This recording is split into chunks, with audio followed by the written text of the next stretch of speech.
안녕하세요. 사회과학대학 문헌정보학과 이지수라고 합니다.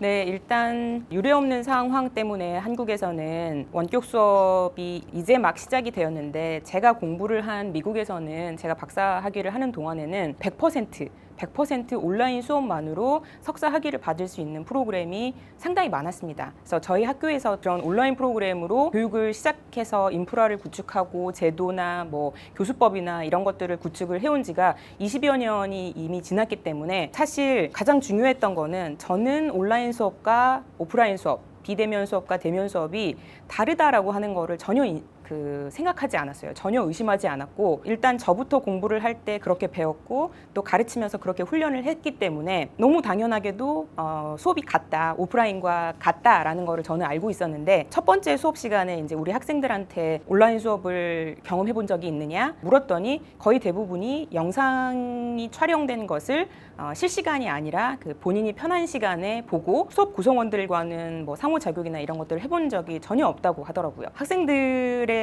온라인 수업에 대한 인식이 거의 전무했다라는 거, 그리고 혹시 있다라고 해도 상당히 부정적이었다라는 점. 그래서 저는 일단은 이것부터 학생들한테 다르게 인식을 시켜야겠다라는 생각을 좀 했었어요. 온라인 수업과 오프라인 수업이 다르지 않다. 우리가 정보통신 기술, 우리가 매일 일상생활에서 사용하고 있는 많은 정보통신 기술이 그대로 우리의 교육 환경으로도 들어올 수 있으며, 그리고 그것들을 활용해서 수업을 진행했었을 때 거의 똑같은 비대면 수업과 거의 똑같은 효과를 얻거나 때때로는 훨씬 나은 효과를 가져올 수도 있거든요. 그래서 그런 것들을 아이들한테 경험시켜주고 싶었고 인식시켜주고 싶었던 마음이 가장 컸던 것 같습니다. 그래서 많은 학생들이 자기의 툴을 사용해서 자유롭게 거부감을 느끼지 않고 수업에 참여할 수 있도록, 그리고 그것들이 환대받을 수 있도록 그런 분위기를 만들려고 노력했던 것 같습니다.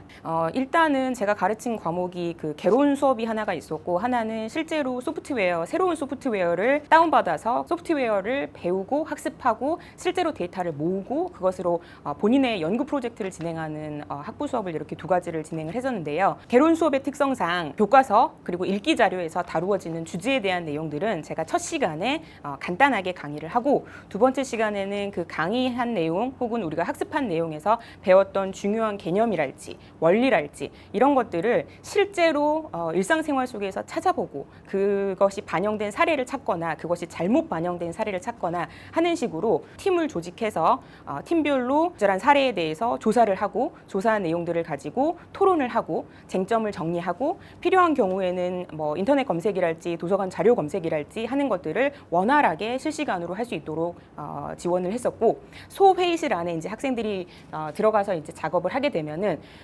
온라인상에서 공동으로 수업을 해야 되기 때문에 구글 드라이브를 많이 활용했었습니다. 그래서 구글 슬라이드 같은 거를 활용을 적극적으로 했었고요. 놀라운 거는 많은 학생들이 구글 드라이브를 잘 활용을 하지 않더라고요.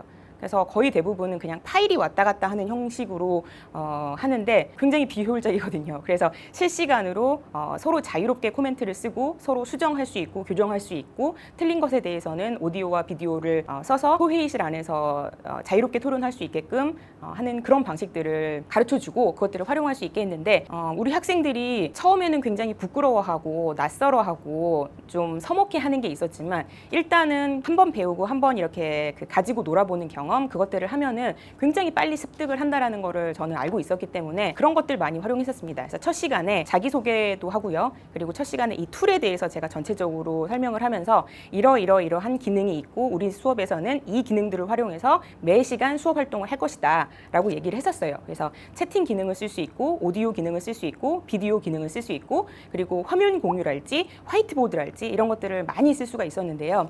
그 중에서 간단하게 이제 아이들이 테스트할 수 있는 것들 중에 하나로는 화이트보드가 있거든요. 그래서 그 화이트보드를 제가 클릭을 해서 전체 학생들한테 공유를 하면은 사인펜을 써서 뭐 그림을 그린다든지 텍스트로 타이핑을 쳐가지고 글을 남긴다든지 아니면 뭐 스티커나 이모티콘이나 이런 것들을 붙일 수 있는 기능이 있어요. 아주 간단한 기능이고 그것들을 활용해서 아이들한테 이제 실시간으로 이제 시켜보는 거예요. 자, 지금부터 1, 2분 동안 여러분이 갖고 있는 툴에서 뭐라도 써라. 안녕 뭐 이런 거 써도 좋고 그림을 그려도 좋고 낙서를 해도 좋고 그런 것들이 이제 하게 하는 거죠. 그러면은 굉장히 신기해합니다. 굉장히 신기해하고 아무것도 아닌 간단한 테스트지만 실제로 활용을 해보는 거죠. 그리고 이게 되는구나. 그리고 내 생각보다 훨씬 쉽구나 하는 것들 이런 것들을 첫 시간에 좀 알려주려고 노력을 많이 했고요. 그리고 또 오디오를 사용을 해서 한 명씩 돌아가면서 자기소개하는 시간을 가졌는데요. 그것도 자기소개하는 내용 중에서 뭐 이름, 뭐 취미, 그리고 뭐 이 수업에서 기대하는 바, 뭐 여러 가지 뭐 이런 것들에 대해서 물을 때도 오디오를 사용해서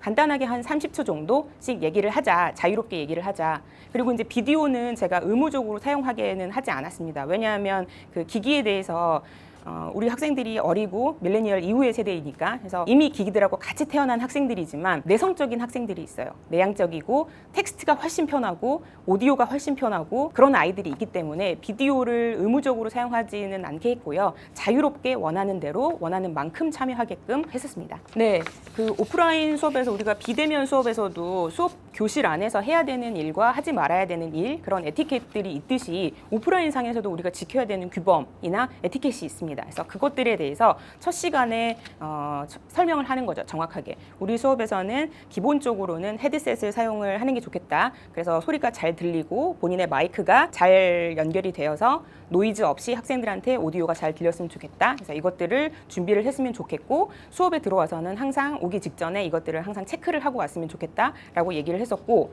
그리고 이게 이제 온라인 툴이기 때문에 동시에 여러 명이 말하는 것은 사실 힘들거든요. 그래서 본인이 얘기를 할 때는 오디오를 켜고 본인의 표현이 다 끝나면은 오디오를 반드시 꺼라. 그렇지 않으면은 사생활 침해 같은 것들도 있을 수 있고 원하지 않는 정보가 우리가 전체가 공유가 될 수가 있다라는 것들 이런 것들 첫 시간에 이제 알려주었고요. 그리고 무엇보다 팀별로 해서 저의 수업에서는 매주 수업 활동을 좀 상당히 많이 진행을 했었습니다. 그래서 그것들을 할 때 개인한테만 맞추어서 개인한테만 시간을 주면은 사실 산만해지기 쉽죠. 그리고 이제 수업 이외에 다른 일들을 할 수도 있기 때문에 저는 일단은 기본적으로는 팀별로 팀 과제를 줘서 팀 과제를 할 수 있도록 했는데 그러려면 역시 마찬가지로 팀 활동을 하는 데에 대한 규칙이 필요합니다. 그래서 제가 이제 미국에서 했었을 때도 효과를 본 것들 중에 이제 하나인데요. 제일 첫 시간에 팀을 구성을 했었을 때 팀원들끼리 본인이 지금까지 경험했던 팀플에서 가장 최악의 팀플 경험, 그게 그리고 왜 최악이었는지에 대해서 서로 이야기를 나누게 합니다. 그러면 이제 공감대가 형성이 되거든요. 뭐는 정말 하면 안 되고 이거는 이것 때문에 실패했고 하는 것들에 대한 공감대가 자연스럽게 나오게 되고 그리고 이전의 경험들에 대해서 이야기하면서 그렇다면 우리가 이 팀플을 잘하게 하기 위해서는 최고의 팀플로 하기 위해서는 어떤 것들을 해야 될까 하는 것들도 자연스럽게 이야기를 할 수가 있습니다. 물론 물어보기는 지금까지 최고의 팀플이 뭐냐라고 많이 물어봤었는데 정말 최고의 팀플을 경험한 사람이 없더라고요. 그래서 좀 많이 안타까웠어요. 그래서 이번 수업에서는 우리가 팀플이 거의 매주 있는 것처럼 활동을 하겠지만 이게 어렵지 않고 그리고 부담스럽지 않고 여러분들이 초기에 여러분들이 지킬 수 있는 규범을 만들고 그것에 따라서 활동을 하면은 잘 원활하게 수행이 될 것이다 라고 얘기를 해서 의사소통 방식에 대한 어떤 약속 뭐 예를 들면 이메일을 쓸 것이냐 아니면은 뭐 페이스북 페이지를 만들 것이냐 아니면은 드롭박스 폴더를 사용할 것이냐 아니면 이 클래스 안에서 뭐 왔다 갔다 할 것이냐 하는 것들 의사소통은 어떻게 할 것이냐 하는 것들에 대해서 약속하게 했고 그리고 이제 역할도 나누게 했었습니다. 그래서 누가 리더를 맡을 것이며 뭐 누가 교정이나 수정 같은 것들을 더 잘하는 학생이 있다면 그런 것들을 맡을 학생이 필요하고 자료 검색을 정말 잘하는 학생이 있다면 그 학생은 검색을 맡고 하는 식으로 그 팀 안에서 필요한 역할들을 스스로 발굴하게 하고 스스로 역할 분배를 하도록 해서 인터널 데드라인 그러니까 과제가 뭐 내일 모레 제출이다 그러면 무조건 오늘까지 뭐 혹은 내일까지는 내부에서 완성해서 교정하고 이렇게 해서 제출한다 하는 식으로 그 워크 프로세스에 대해서 한번 생각해 보게 하고 그 계획을 세우게끔 했었습니다. 그래서 안 하는 것보다는 정말 굉장히 큰 그 소득이 룰을 만드는 거에서 이제 오고요.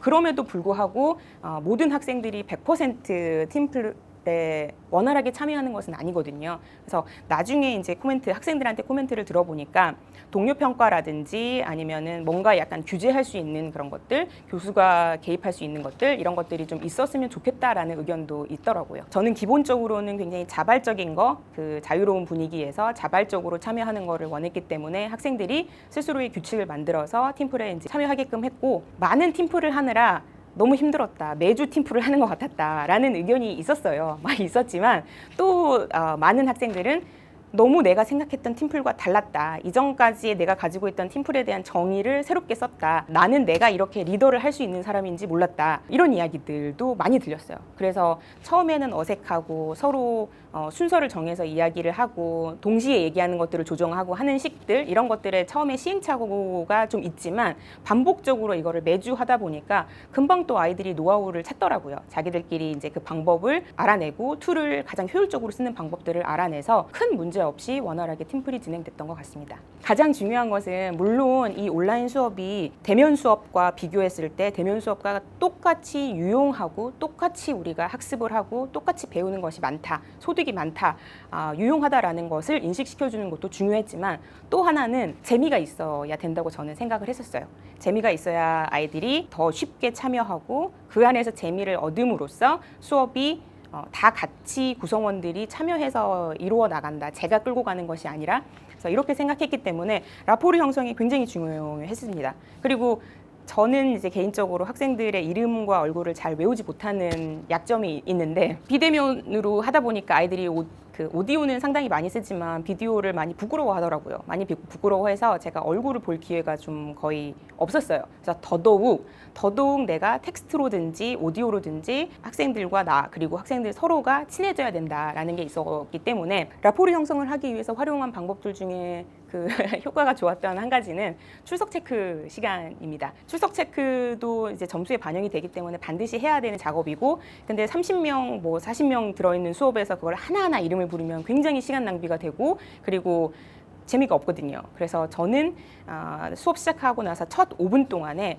그런 소소하고 단순하지만 뭔가 재미있는 서로의 일상에 대해서 나눌 수 있는 그런 질문들을 이제 제가 오디오로 얘기를 하고, 채팅창에는 출석 시작 이렇게 이제 치는 거예요. 그러면 아이들이 그 질문에 대해서 자기 답을 이렇게 다다다다다 이렇게 올리죠. 그러면 채팅창에서 이렇게 그 답변들이 쭉 올라가면서 누가 로그인을 언제 했는지가 기록으로 남게 되거든요.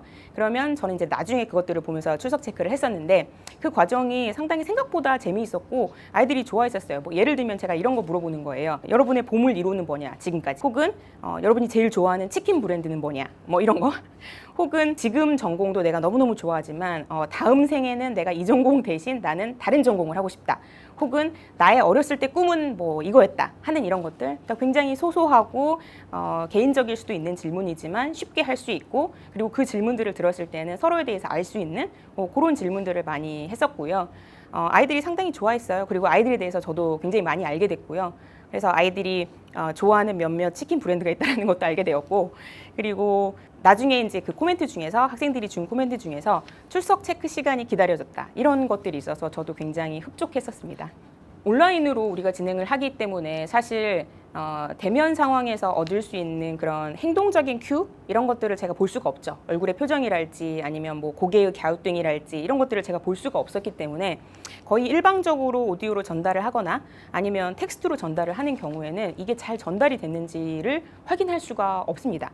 그래서 두 가지 원칙이 있는데, 하나는 굉장히 정확하고 상세하게 설명을 해서 슬라이드를 띄운다는 거, 그리고 그것들을 공유하면서 설명을 한다는 게 있고, 두 번째는 반복적으로 그것을 한다는 거예요. 그래서 과제가 3주 이후에 과제 제출일이 있다. 그러면 최소 3주나 4주 전부터 수업 시간에 처음에 과제에 대해서 설명을 하는 거죠. 그래서 몇 주 후에는 이런 과제가 오고 이 과제에서는 이러이러한 것들을 핵심적으로 나는 보겠다. 너희들은 이런 것들을 핵심적으로 작성을 해서 포함을 시켜야 되고 그렇게 하면은 좋은 점수를 받을 수 있다. 그래서 그 과제 작성의 지침과 동시에 채점의 원칙까지도 투명하게 알려주는 거, 그게 좋았다라고 얘기를 하더라고요. 그리고 과제의 지침을 말로만 설명을 하다 보면은 그 말이 아무리 잘 모두가 다 이해를 할 수 있게끔 작성을 해도 각각 아이들마다 조금씩 이해하는 포인트가 다른 부분들이 좀 있을 수 있어요. 그러면 질문이 생기고 그것들을 질문을 해야 되는데